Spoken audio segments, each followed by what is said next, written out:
Welcome. In this video, I'll show you how to find blocked people on Facebook. It is pretty easy to find. Just go ahead and go to your Facebook app and tap on your profile right here.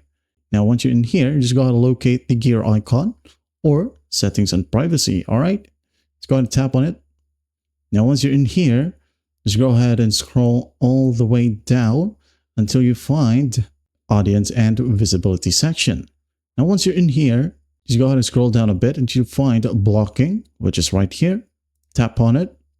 And as you can see, you'll be able to find the blocked persons right here in this page.